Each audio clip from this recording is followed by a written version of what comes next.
Hi everyone, happy 420. I am recording this late on 419 because I was up thinking about my forthcoming novel, as I often am these days. It's coming out in June. It's called The Worst Kind of Girl. It is set here in the Morongo Basin. It's about a woman who moves here from Connecticut, opens up a motel, and tries to write a novel, and in the process falls in love with a woman after a lifetime of men, has to reckon with her identity while all around her bodies turn up or go missing. And quite honestly, she starts to look a little suspicious. She's also someone who enjoys cannabis, and I try in this book, as I try in my life, to normalize that and have some fun with it too. So I thought I might read just a little bit in tribute to this high holiday. This is from chapter 1. Paula, the main character, is out with one of her motel tenants, Seth, who is taking her to a place where he thinks a body was found after it had been set on fire. And so in a sort of gruesome curiosity, they're going out to see if they can find it. Seth slowed to a crawl and stopped. He cut the engine, and the sudden quiet was exquisite. It was a bright, sunny spring day, and a chilly wind sighed through the truck's open windows.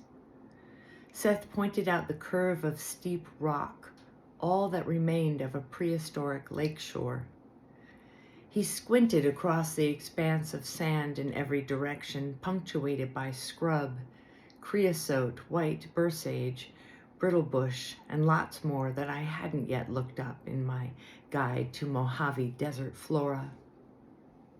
I wanted to tell Seth to put on his sunglasses, drink more water and less wine, whiskey, and tequila.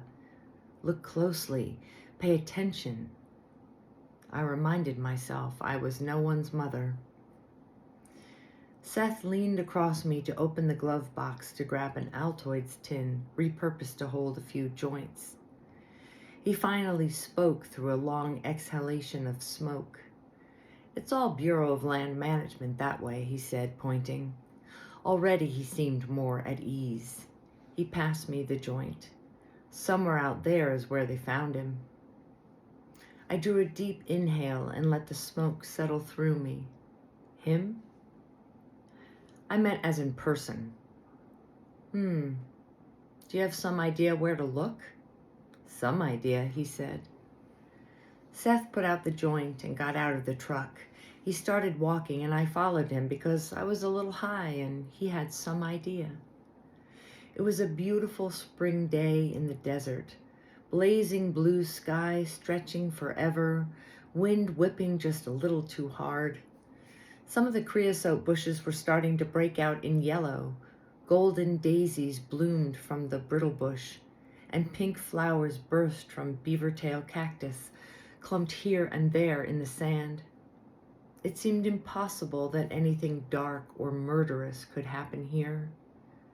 It felt good to be outside in the fresh air and sunshine, away from the motel and highway, the drive-thrus and out-of-town visitors.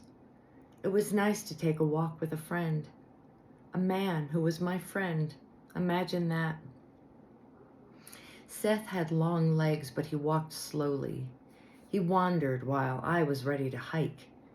I resisted the itch in my legs to pass him. I had resisted that itch since junior high, when I was already my full adult height, mostly legs and long feet. I was bigger than most boys and convinced that pretty girls were small, so I shortened my stride.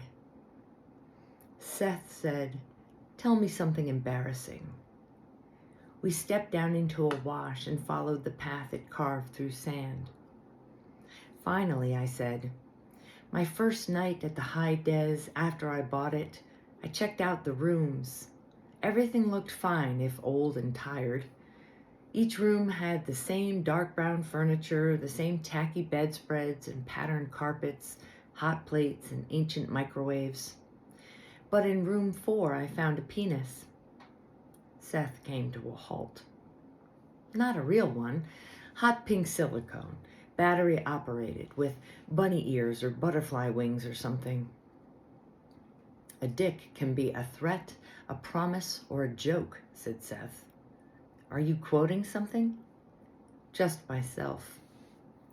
You should use that in a play if you haven't already, I said. I think you're the writer. Seth knew that after John disappeared, I got it in my head to write a novel, not so much drawn from my life as inspired by it.